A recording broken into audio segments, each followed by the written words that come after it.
Julgamento fraudulento contra a Chevron Corporation no Equador, 2003 a 2011, parte 2.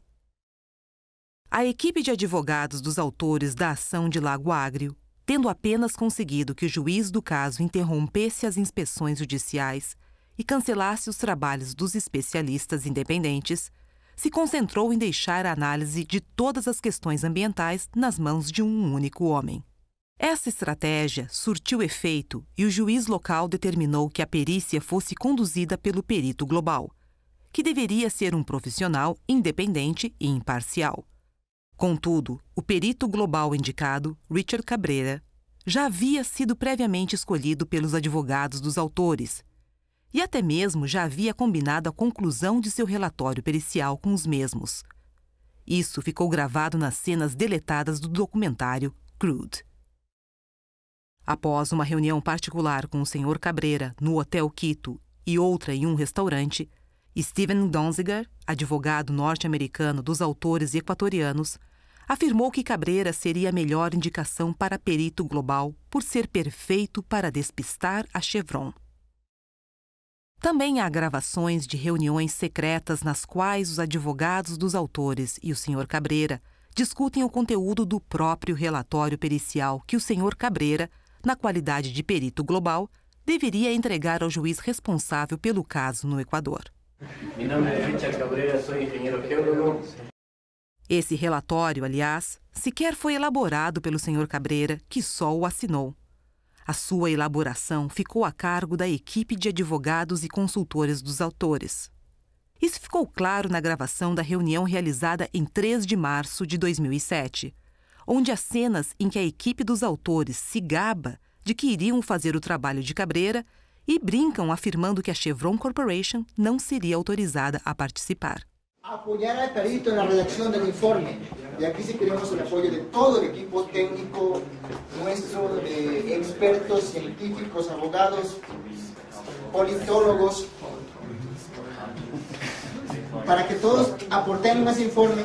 O sea, vean, la carga no va a ser del perito. La carga la llevamos entre todos. Y queremos el compromiso de todos para este proceso. Tengo una pregunta. El informe final, ella dice, el informe final va a estar elaborado solamente por el perito. Todos. El perito lo que va a hacer es dar su criterio, ¿sí? Y firmar el informe y revisarlo antes. Pero nosotros, entre todos, tenemos que aportar en ese informe. Juntos. ¿Sí? Pero no, Chevron no. Outro advogado dos autores, Pablo Fajardo, circulou um plano que atribuía tarefas a pessoas específicas, tais como seleção de locais para estudo de exame pericial, configuração da base de dados para os resultados de laboratório, realização de laudos parciais e entrega do laudo no tribunal. Com os preparativos em andamento, Fajardo falou sobre outra reunião particular com o juiz Yanes, a que se referiam pelo codinome de O Chefe. Hoje, tive uma reunião com o chefe. Na segunda ou terça-feira seguinte, ele proferirá a decisão na qual ordenará que se notifique o perito da sua nomeação. Não tem como voltar atrás. Ele vai confirmar o Richard e tudo o que foi ordenado. Em 13 de junho de 2007, Cabrera foi oficialmente indicado como perito global pelo tribunal. Donziger comemorou a posse de Cabrera como perito global como sendo uma vitória muito grande que iria acabar com o julgamento. Na nomeação pública de Cabrera, o Tribunal do Equador declarou que ele deveria desempenhar suas responsabilidades com total imparcialidade e independência das partes. No entanto, nesse mesmo dia, Donziger fez com que uma conta bancária secreta fosse aberta para pagar suborno a Cabrera, que os advogados dos autores chamavam pelo codinome UAU. Donziger, então, providenciou para que Joe Cohn, advogado norte-americano, transferisse $100 mil para uma conta secreta, que também foi utilizada para remunerar o Sr. Cabrera, sem o conhecimento da Chevron Corporation ou qualquer registro oficial nos autos. And does that refresh your recollection that pursuant to your email request of August 14th, 2007, that $50,000 be deposited into the Frente's secret account, Joe Cohn did in fact make that deposit. He made a deposit in the second account, yes. On September 14th, 2007, $50,000 was again transferred to the Frente de Defensa de la Amazonia. Do you see that? Yes. Os advogados dos autores também deram a Cabreira um escritório e contrataram uma assistente, que era a namorada de um dos advogados dos autores, para mantê-lo sob controle. Eles escreveram em e-mails internos: "Acho que hoje você é o único que poderia ajudar um pouco Richard em Quito. Ele me telefonou hoje de manhã devido a um pequeno erro em um contrato. Eu notei que estava um pouco chateado. Sobre o contrato, eu já resolvi. Vamos ajudá-lo a conseguir seu escritório. Recomendo que a namorada do Júlio seja sua assistente. Teríamos o assunto mais ou menos controlado." O primeiro ato de Cabreira como perito independente do tribunal foi o de apresentar um plano de trabalho elaborado pelos autores. At the time that plaintiffs provided Cabrera with a draft work plan, it's true, isn't it, that Cabrera was under an order from the Ecuadorian court to act independent from the parties? I believe so, yes. The work plan that plaintiffs drafted for Cabrera did not indicate it on it anywhere that it had been drafted by the plaintiffs, correct? That's correct. Apesar dos acordos secretos e da apresentação de trabalho elaborado pelos autores como se fosse de sua autoria, Cabreira sustentou enfaticamente sua independência perante o Tribunal do Equador. Devo esclarecer que não tenho nenhuma relação, nem acordos com a parte autora, o que me parece uma ofensa, que se pretenda vincular a minha pessoa com os advogados dos autores. Provas técnicas agora mostram que as declarações de Cabreira, alegando sua independência, foram escritas pelo advogado equatoriano dos autores, Pablo Fajardo. Apesar de Cabreira ter figurado como perito judicial imparcial, Donziger e Cohn contrataram a firma norte-americana Stratus Consulting para escrever secretamente o laudo que o Sr. Cabreira assinou. O plano era que o laudo elaborado pela Stratus seria apresentado diretamente ao tribunal equatoriano pelo Sr. Cabreira. Was it agreed that Stratus would draft the report in a form that it could be submitted directly to the Ecuadorian court by Mr. Cabrera?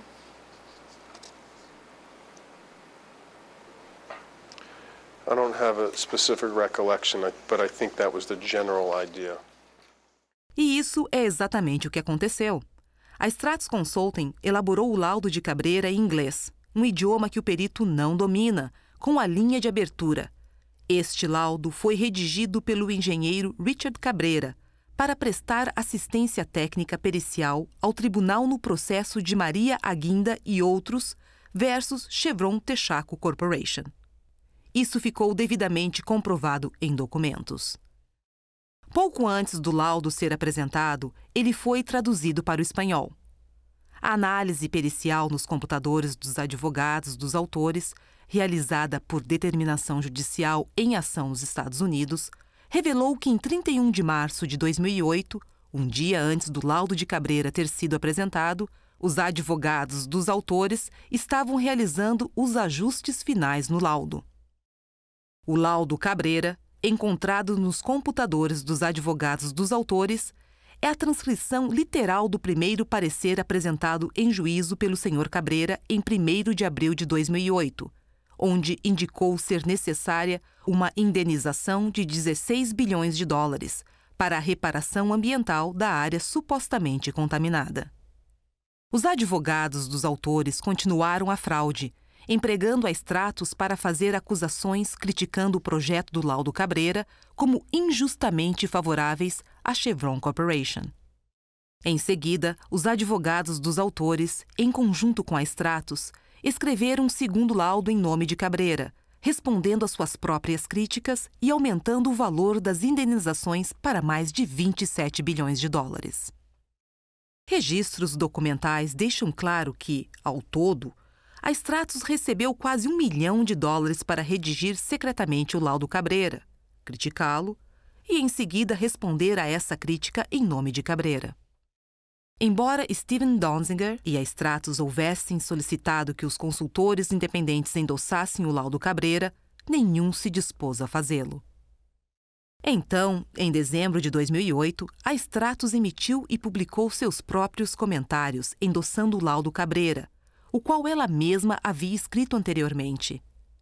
Em seu endosso, a Stratos anunciou a independência e imparcialidade da opinião de Cabrera, mesmo sabendo que ela é falsa. Implementando o lema de Donziger de que se repetir uma mentira 1000 vezes vira verdade, a partir do momento em que Cabrera foi designado, e durante anos depois, os advogados dos autores falsamente proclamaram em documentos, comunicados de imprensa, entrevistas e depoimentos que a atuação de Cabrera seria uma investigação independente e que os laudos técnicos provariam a suposta contaminação ambiental. Nesse sentido, Fajardo negou a relação dos autores com Cabrera para o tribunal equatoriano e declarou publicamente: a alegação da Chevron de que o professor Cabrera está cooperando com os autores é completamente falsa. A Chevron está com medo de Cabrera, exatamente porque ele é um perito independente e crível. Algumas semanas mais tarde, Donziger prestou falso testemunho a uma comissão da Câmara dos Deputados dos Estados Unidos, alegando que Cabrera deu uma estimativa independente sobre o impacto da contaminação no Equador.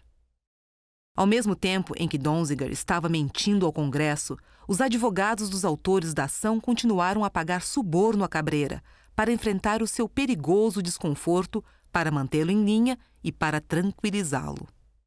Depois de analisar essa montanha de provas de irregularidades, um dos advogados dos autores recém-contratados nos Estados Unidos concluiu em um memorando enviado a um colega advogado que os autores e Cabrera podem ser processados por fraude e que a Stratos foi um conspirador ativo.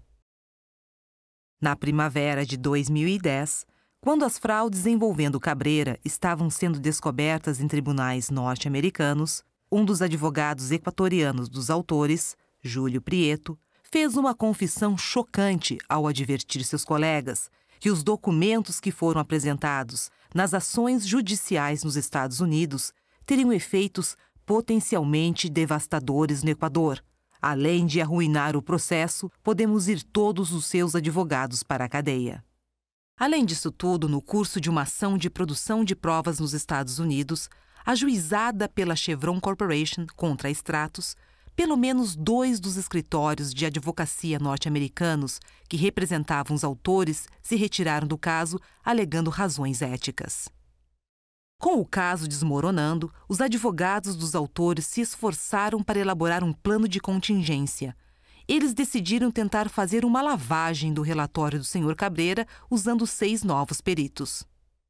Sob juramento perante tribunal norte-americano, Steven Donziger admitiu que nenhum dos novos peritos havia visitado o Equador, feito qualquer tipo de inspeção nos locais, descoberto novas amostragens ou ensaios ambientais de qualquer tipo. E esses novos especialistas admitiram em depoimento que haviam se baseado nos dados e conclusões do desacreditado laudo do Sr. Cabrera e não efetuaram uma análise independente ou formaram qualquer opinião de que a TexPet teria causado algum dano na região oriente do Equador. You're not offering the opinion that Chevron took any action that actually caused anybody to get cancer, correct? No, I'm not. And you're not offering the opinion that TexPet took any action that actually caused anybody to get cancer, correct? No, I'm not. Evidenciadas essas e muitas outras irregularidades na ação de Lago Agrio, diversos tribunais nos Estados Unidos concluíram que o processo dos autores do Equador consistia em uma grande fraude. Refletindo os pontos de vista dos tribunais em todo o país, o Tribunal Distrital do Distrito Oeste da Carolina do Norte, nos Estados Unidos, concluiu: embora este tribunal não esteja familiarizado com as práticas do sistema judicial equatoriano, o tribunal deve crer que o conceito de fraude é universal e que o flagrantemente ocorrido neste caso seria considerado fraude em qualquer tribunal. O tribunal equatoriano, no entanto, colocou de lado as provas inegáveis de fraude e proferiu uma sentença de 19 bilhões de dólares, que comprovadamente foi escrita anonimamente pelos advogados dos autores.